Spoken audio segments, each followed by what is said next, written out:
So next, what we're going to have is a presentation by Rochelle Heyard. She's a postdoc at the University of Zurich, who has a PhD in biostatistics and formerly worked at the Swiss National Science Foundation as a statistician.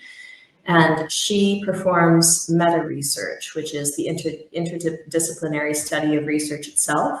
And she's been leading a project on alternative research outputs. So that's who we'll be hearing from next. So maybe now, Rachel, you can try to share your own screen. Exactly. Okay. So let's see. Do you see my slide? Yes. Maybe I have more right than you. Great. Okay, so hi everyone. So thanks a lot for the invitation to speak to you today and speak about a topic that is very dear to my heart, which are alternative research outputs. And before really starting to dive into the topic, I would like to, well, I have a couple of disclaimers to make. So first of all, this project or the results that I'm going to share with you today, which is really just teasers of results, so it's really it's just at the beginning of this, is a project called Strengthen the Interoperability and Reusability of Research Outputs, which is funded through one of the open research data calls by Swiss universities. And this ZERO project is a collaborative project of the Swiss Reproducibility Network. So we have collaborators in Geneva, but also in Bern. I am biased, as we all are. So everything I'm telling you today comes from my biased view, and I am biased towards open science, as I am openly advocating for open science practices and also good research practices, etc., or what I understand as good research practices. And also all of this, the results that I'm sharing with you, this work is really work in progress. So any feedback or comments might be used in this research project at a later stage. All right. So just jumping into the topic right away. Yeah, our current kind of obsession with research papers or science publications afterwards might not represent the research life cycle appropriately. And this view that we have a research idea and then eventually there's going to be a paper, but we just omit everything in the middle or everything else coming out of a research idea, does also not credit all research participants. It currently only gives credit to the first and the last author, maybe some in the middle, but does not credit all the other kind of research partners or players in the process. And like this, it just does not incentivize high quality research or what I call good research practices. A better representation, or at least what I think could be a better representation of the research life cycle or research process, is a circular representation. So this is a representation I really like, taken from the Turing way. And here you see kind of the perspective of the data in the research cycle. So you start in the bottom left corner with an idea, and then you start planning your analysis, or you design your study, you collect data, you pre-process the data, you analyze it, you study it, then you might communicate the results in a publication or in a presentation. You think about the data preservation. The data is being reused by you or by somebody else. And out of this reusage, you generate new ideas and it starts all over again. So this is really kind of a circular representation, and it's just a never-ending process, which kind of also gives credit to all the players and all the parts of research. So in my, sorry, I forgot that I have to use this little thingy. So my vision, or my naive vision of an open, reproducible, inclusive, and diverse future for science is depicted in this little representation that I did myself. So don't judge my artistic skills. So we still have the research idea in the center of it all. But now we don't only have a scientific publication in Nature or in Science, but also a policy brief, or kind of a, I don't know, a health policy that comes from a research idea. We could have YouTube videos with tutorials, or just explaining your research to a broad audience, collaborations, prizes, master students or PhD students that come out of a project, or like graduate out of a project. We have data sets, and then software or hardware. And in my vision of the future, we kind of value all these types and parts of research as equally important. So we don't have the hierarchy of the publication, but kind of have everything at the same level. And this also gives visibility to contributors, to all the contributors of research. For example, if we value software equally important as a paper, we also give a lot of credit, we give a lot of visibility to, for example, research software engineers. And it's not just the main PI of a project who's going to be the senior author of a publication. And like this, because we don't have this hierarchy in the research process, the evaluation and incentive system values research culture as a thing, where everybody is included and everybody's contribution is valued. Right. So this is my view, and I hope many of you share this view with me. However, what about, like, are we actually moving in this way in any direction, like in the broader speaking, like the higher up and not just grassroots? Well, there's actually a lot of declaration, manifestos, and other things coming up that you might have heard of, where we're really trying, like people are really trying to move away from publication-based research evaluation. So already 10 years ago, in 2013, the San Francisco Declaration on Research Assessment, called DORA, suggests to abandon the impact factor in research evaluation. So this is 10 years ago. Then a couple of years after, the Leiden Manifesto came up with like 10 principles to responsibly evaluate researchers. And most recently, we have the COARA, so the Coalition for Advancing Research Assessment, where COARA really wants to reform research assessment. And actually, what you see there on the slide is kind of their mission statement or their vision, where they also mention diverse outputs of research that should be recognized. And then finally, also on this slide is the kind of the DORA spin-off project, which is TARA, which now are like tools for to advance research assessment, where it's really not only about, we have a problem, we don't want to use the impact factor, but what else should we use? So they're coming up with better tools. This is just a selection of things that have been going on in research, in academia, to change things. So we're on the way. Good. But now I'm coming back to our actual project, or this Zero project that I mentioned before. And one of the main research questions that we have in the project is to understand what types of open and alternative research outputs are already produced and documented in Switzerland, so that we can kind of also give recommendations on how to do this better, kind of value all research outputs. And to answer this question, we use data that is made available by the Swiss National Science Foundation. So everybody can use this data. You just have to go to data.snf.ch, and then you eventually find this data portal with all kinds of data sets that you can download. And so apart from just having information on the grants or on the projects that were funded by the SNSF, we also have data on the outputs that those projects contributed.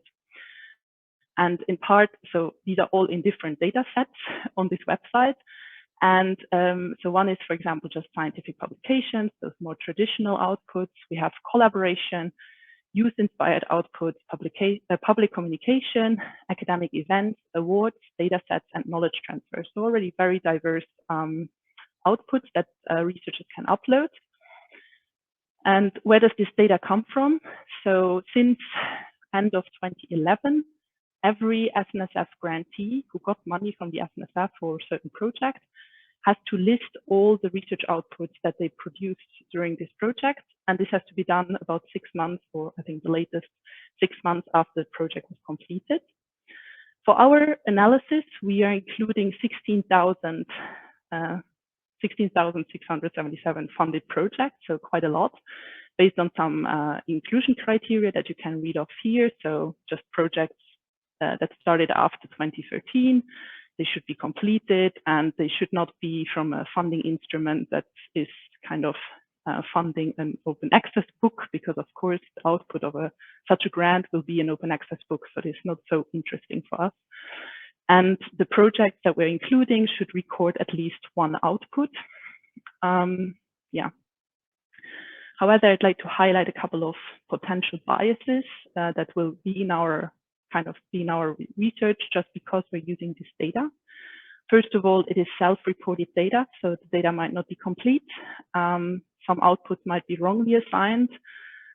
A PI just forgot an output. I mean, very possible, or they don't care so much about this type of output.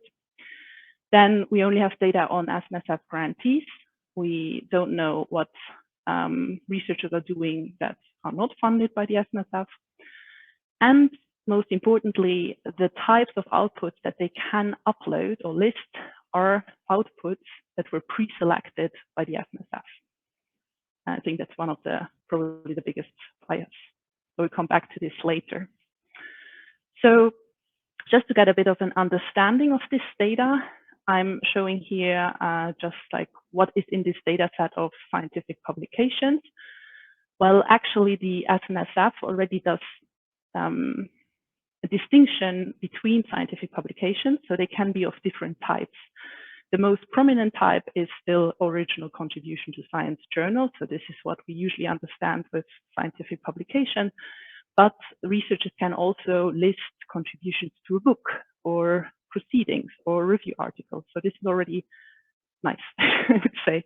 And what you see in this graph is now for all these 16,000 plus projects, the average count of such an output produced by one project. Okay, so on average, a project funded by the SNSF outputs for contribution to science journals. This is how this could be understood.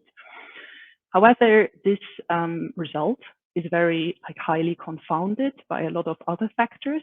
For example, if we look at the next slide here, I just stratified this data. So it's the same data, but I stratify it depending on the field that we're looking at. So there's different research fields for the SNSF data. So we have biology and medicine, humanities, social sciences, mathematics, well, this is STEM fields, and interdisciplinary. So just a comment about interdisciplinary, don't get too excited, but these are all programs. So it's kind of like NCCR. So these are huge consortia, and of course, these produce way more outputs. So all interdisciplinary projects in our data come from programs. That's why this is so skewed, I guess. However, we see still that there's quite some, if we just ignore interdisciplinary for now, there's still a lot of differences depending on the research field, especially humanities and social sciences. Here we have, on average, less papers, but we also have more contribution to books because this is more important for this field. However, we don't actually want to talk about traditional outputs, but alternative outputs. And one of them are these collaborations, which I think is a very interesting data, and we haven't really looked at it so deeply yet. But yeah, just a couple, just the first results mainly, maybe that, yeah, research needs collaborations, I would say. And again, also for collaboration as an output, the SNSF has different types of collaborations that can be done. I think one is, for example, just publication. So this data that you see here is only for collaborations of 2 types. And those are types that I biased selected as being like collaborations that I'm more interested in, which are in-depth constructive exchanges on approaches and industry, business, or other types, use-inspired collaborations. And the data you see here is the share of projects with at least one collaboration of such a type. So, and here on the left side, you have the project funding projects. And then this is the biggest funding scheme of the SNSF. And on the right side, you have the career projects that are not fellowships. So not things like postdoc mobility or doc mobility, but more ambizione, excellenza, etc. And what is important to show here is for project funding projects, we have actually almost always above 80% of the projects have at least one of those, or listed at least one of those collaboration as an output, while the last two bars are way smaller. And this is probably due to the pandemic, because project funding runs over 4 years, and these grants that were what they call decision years, so where they were decided on was in 2017-18, those were running through the pandemic, and therefore, of course, probably there's less collaboration for those projects. While for careers, this kind of stayed high, which could be an interesting finding. Then coming to youth-inspired outputs, what are they? And here the SNSF differentiates again, depending on different types. So we have expert or reviewer activity. This might be a bit blurry, I'm sorry. But most importantly, we have patterns, software, startups, and things like this. The counts are pretty low. Remember that we had more than 16,000 projects included, and here as a maximum in other, we have 900, not even 1,000 outputs. Also, other is an interesting category because there's things like prototypes, but also teaching material. So I'm wondering whether we should have these things together as other. But yeah, it's also for discussion maybe in the panel. But if we now look further, because I am a statistician, so I'm very interested in software. And here we see, again, this share of projects with at least one output, software in this case, for project funding on the right side, sorry, on the left side. This is software, and it looks like there's a steady increase in software being an output, but the numbers are very, very low, so I wouldn't talk about a trend yet. And for patents and startups on the right side, also here numbers very low, and we have about 4% of projects listing this as an output over the years. And yeah, again, for me as a statistician and an open science advocate, I'm very interested also in data sets. And just looking at project funding here, we actually see, I'm sorry if this is a bit blurry again, but my slides are online. But yeah, we actually see a steady increase of data sets being an output, being listed as an output. Again, this is for project funding. Here it's stratified by, again, by research field. And for biology and medicine and for the STEM fields, we have now about 30% of project funding grants saying that they have a data set as an output, which is pretty nice, I think. And for humanities and social science, a bit lower, but it's still 20%. So it looks good, in my opinion. Right. Just now to kind of wrap up, what do these very first results, so it's really just a teaser, tell us? Well, Swiss researchers already produce very diverse outputs, which is great. Also, differences between fields and career stages must be better understood, and it is one of the aims of the Zero project to really understand what drives certain outputs. And however, the SNSF output list has been put together in 2011. So things changed, and maybe this list is outdated, and we need some more regular updates. What do I think is missing in the SNSF data? I think that the outputs that can be listed are still very much focused on prestige. So it's like awards, collaboration, patents, and it's less on simply being a good researcher. Some things like paper reviews. So there was something on expert revisions, but this is really just if you made it into a panel for funding agency, etc. So it's not just the boring day-to-day work of a researcher, which is important. Also, supervising PhD students and master students. This is, I think, a PhD student is an output of a project, so this should kind of be listed somewhere. How teaching or producing open educational material, again, others, I'm not sure if this should just be kind of hidden in the data somewhere. Another thing I would think of is pre-registration, something which has been becoming more and more important when you want to apply best practices of reproducible research. However, it cannot be, you don't find this in the output data. In general, I think we should change the focus from research output to maybe research process instead. And yes, I think that's all I had to say. So thanks a lot for your attention. Thanks for the SNSF, to the SNSF for making their data openly available. This is great. And also a lot of thanks to the Zurich team and especially Manuel Pfister, who might also be listening in, who is working with me on this project. So, thanks.